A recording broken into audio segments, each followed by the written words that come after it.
Helmet বিতরণ অনুষ্ঠান। সাবধানে চালাও, জীবন বাঁচাও, এই স্লোগানকে সামনে রেখে মালদা জেলা ট্রাফিক পুলিশের উদ্যোগে মালদা শহরের প্রাণকেন্দ্র রথবাড়ি মোড় জেলা ট্রাফিক পুলিশ অফিসের সামনে হেলমেট বিতরণ অনুষ্ঠানের আয়োজন করা হয়। পথ দুর্ঘটনা কমানোর উদ্দেশ্যে হেলমেটবিহীন মানুষদের হেলমেট পরিয়ে সচেতন করা হয়। এছাড়া যে সমস্ত মানুষ হেলমেট পরে আসছেন তাদের গোলাপ ফুল দিয়ে সংবর্ধনা করে বাইকে safe drive save life sticker লাগিয়ে দেওয়া হয়।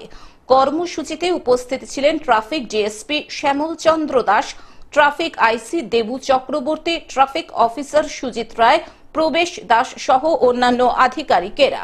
ট্রাফিক ডিএসপি জানান, পথ নিরাপত্তা সপ্তাহ উপলক্ষে যানবাহন চালক সহ পথ চলতি মানুষদের সচেতন করতে ট্রাফিকের তরফ থেকে বিভিন্ন কর্মসূচি নেওয়া হয়েছে। তার মধ্যে এই হেলমেট বিতরণ একটা কর্মসূচি। পথ দুর্ঘটনা কমাতে বিভিন্ন গুরুত্বপূর্ণ রাস্তার মোড়ে জেব্রা ক্রসিং করা হবে। ড্রাইভ সেভ লাইফ সপ্তাহ শুরু হয়েছে আমাদের 27/1/24 থেকে 25 থেকে, এবং এটা আজকে হলো 31/1 আজকে হলো সমাপ্তি। তো মালদা ট্রাফিকের পক্ষ থেকে আজকে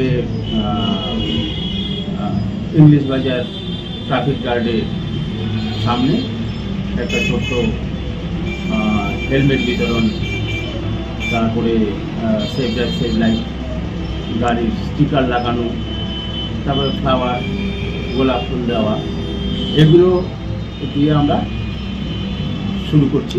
আপনাদের মূল মোটিভটা কি? আমাদের মূল মোটিভটা হলো যে এই অ্যাওয়ারনেস প্রোগ্রামের মাধ্যমে জনসাধারণকে সচেতন করা, যাতে উইদাউট হেলমেটে গাড়ি বাইক না চালায়। তারপরে ট্রাফিক আইনগুলো, যেগুলো সাইনগুলো আছে সেগুলো মেনে চলে, আইনগুলো মেনে চলে, এবং এর মাধ্যমে অ্যাওয়ারনেসের মাধ্যমে অ্যাক্সিডেন্টগুলো যাতে কমে, এটাই আমাদের মূল লক্ষ্য, যে হচ্ছে অ্যাক্সিডেন্ট কমানো। মালদা থেকে অভিষেক দাসের রিপোর্ট, গ্লোব নিউজ। এখন থেকে গ্লোব টিভি দেখুন আপনার স্মার্টফোনেও। গুগল প্লে স্টোর অথবা অ্যাপল স্টোর থেকে ডাউনলোড করুন গ্লোব টিভি লাইভ অ্যাপ। এছাড়াও জিও টিভি অ্যাপ থেকেও দেখুন গ্লোব টিভি লাইভ।